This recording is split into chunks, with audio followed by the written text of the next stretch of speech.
Hello everyone, welcome to Mousumi's kitchen and travel blogs. যারা যারা আগের ভিডিওটা দেখেছো তারা সবাই জানো আমরা হাওড়ায় এসে পৌঁছেছি। তো হাওড়ায় ওয়েট করছিলাম। ট্রেনটা ছিল 10টার সময়। ট্রেন প্ল্যাটফর্মে ঢুকতে না ঢুকতে মানুষজন এমনভাবে ট্রেনের উপর ঝাঁপিয়ে পড়লো, দেখে খুব ভয় লাগছিল। পড়ে গেলেই তো হাত পা ভেঙে যাবে। তো এই নিয়ে হাসাহাসি করতে শুরু করে দিয়েছিলাম আমরা। আর ওয়েট করছিলাম কারণ A2 কোচ আসতে দেরি ছিল। তো আমরা ট্রেনে উঠে লাগেজগুলো ঠিকঠাক করে রেখে আগে ডিনার করে নিলাম। খিদেও পেয়েছিল, অনেক রাতও হয়েছিল। আর এইদিকে আমার ফেভারিট ফ্রাইড চিকেনগুলো একদম ঠান্ডা হয়ে গেছে। তো ডিনার কমপ্লিট করে ঘুমিয়ে পড়লাম, কারণ সারাদিন খুব টায়ার্ড ছিলাম। পরের দিন ফ্রেশ হয়ে ভাবলাম ওকে ডেকে দিই। ও হলো আদিতি। ওর জন্যই তো আমরা যাচ্ছি চণ্ডীগড়। ও চণ্ডীগড় ইউনিভার্সিটিতে পড়তে যাচ্ছে, আর আমি আর তোমাদের দাদাভাই যাচ্ছি ওকে অ্যাডমিশন করাতে। আদিতি হলো আমাদের দুজনারই স্টুডেন্ট। ওদের ফ্যামিলিতে কিছু প্রবলেম থাকায় আমাদের দুজনকে রিকোয়েস্ট করা হয়েছিল ওকে নিয়ে যাওয়ার জন্য। এইদিকে দুপুর হয়ে গেছে, খিদেও পেয়েছে, কারণ ব্রেকফাস্ট ঠিকঠাক করা হয়নি। তাই আমরা অর্ডার করেছিলাম থালি লাঞ্চের জন্য, আর এটা ট্রেন থেকেই নেওয়া হয়েছিল। থালিতে ছিল দুটো ডিম, ডাল, একটা সবজির তরকারি, ভাত আর দুটো পরোটা, আর ছিল একটা শনপাপড়ি আর আচার। সত্যি কথা বলতে টেস্টটা কিন্তু একদমই ভালো ছিল না। শুধু খিদে পেয়েছিল, খেতে হবে তাই খেলাম। তো খেয়ে দিয়ে খুব ঘুম পাচ্ছিল, কারণ অনেক ভোরবেলায় উঠেছি। কারণ ভোরবেলা থেকে চা বিক্রি করার একটা কম্পিটিশন চলতে থাকে, আর সেই কম্পিটিশনে যাত্রীদের ঘুম যায় ভেঙে। এইদিকে ঘুমাতে ঘুমাতে পৌঁছে গেলাম ওল্ড দিল্লি। তাই ভেবেছিলাম দিল্লি থেকে কিছু ডিনারের জন্য নিয়ে নেব, কারণ ট্রেনের খাবার আর খেতে ইচ্ছা হচ্ছিল না, কারণ টেস্টটা একদমই বাজে ছিল। আর খুব ইচ্ছা হচ্ছিল দিল্লি নেমে লালকেল্লা দেখে আসি, কিন্তু সেটা সম্ভব হলো না, কারণ দিল্লিতে মাত্র 30 মিনিটই দাঁড়িয়েছিল।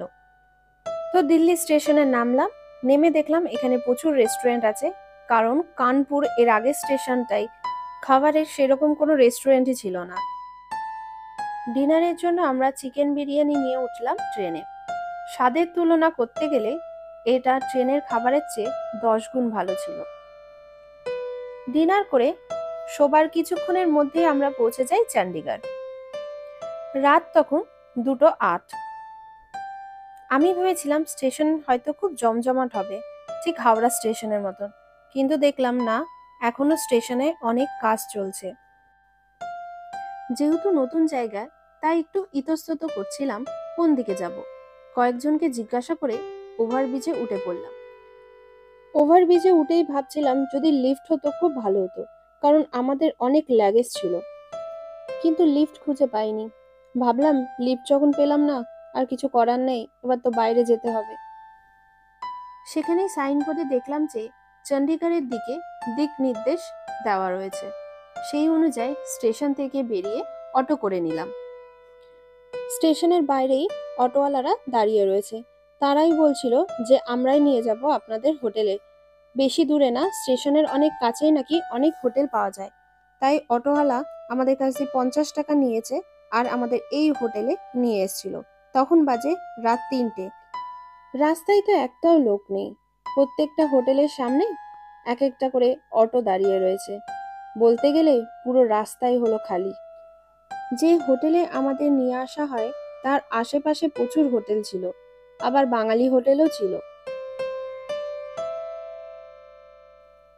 আমরা যে হোটেলে ছিলাম নাম ছিল হোটেল SP91। এটা হলো 3 স্টার হোটেল। তো রুমটা ভালোই ছিল। হোটেলটা কিন্তু গ্রাউন্ড ফ্লোরে কোনো রুমই ছিল না, কারণ হোটেলটা শুরুই হয়েছিল ফার্স্ট ফ্লোর থেকে। গ্রাউন্ড ফ্লোরে ছিল গ্যারেজ আর রেস্টুরেন্ট, তাই আমাদের সিঁড়ি করে উপরে উঠতে হয়েছিল। রুম বুক করার জন্য যেসব ডকুমেন্টস এর দরকার সেগুলো নিয়ে তোমাদের দাদাভাই জমা দিচ্ছিল। আর এইদিকে আমরা প্রচন্ড ক্লান্ত ছিলাম, মনে হচ্ছিল রুম কখন পাবো আর কখন ঘুমাবো। এত কিছুর মধ্যে হোটেলের একটা জিনিস আমার খুব ভালো লেগেছে, সেটা হলো এই অ্যাকোয়ারিয়ামটা। দেখতে এত সুন্দর লাগছিল না যে কি বলবো, চোখটা মনে হলো জড়িয়ে গেল। আমরা ওয়েট করছিলাম রুমের জন্য, কারণ কোন রুমটা ওরা আমাদের দেবে সেটা নিয়ে ওরা ডিসাইড করছিল, কারণ সব রুম খালি ছিল না। তার উপর একটা রুম খালি হয়েছিল, সেটা বললো ক্লিন করতে অ্যাটলিস্ট 10 to 50 মিনিটস লাগবে। তো ক্লিন টিন করার পর আমরা ফাইনালি রুম পেয়েছি, রুমের মধ্যে ঢুকছি। রুমটা বেশ বড় সড়ই ছিল, আর এত রাতে বড় ছোট রুম দেখে কোনো কাজ নেই। আমি শুধু দেখছিলাম বেডটা কোথায় আর কখন গিয়ে বেডে শোবো। তাই ফ্রেশ ট্রেশ হলাম সবাই মিলে, তারপর দুটো বিস্কিট খেলাম, কারণ ভোরবেলা হয়ে গেছে, আর কিছু খাওয়ার দরকার ছিল না, শুধু ভাবছিলাম কখন ঘুমাবো। এখানেই আমার ভিডিওটা শেষ করছি। ভালো থাকবেন, সুস্থ থাকবেন, আবার দেখা হবে নেক্সট পার্টে। Thanks for watching my video.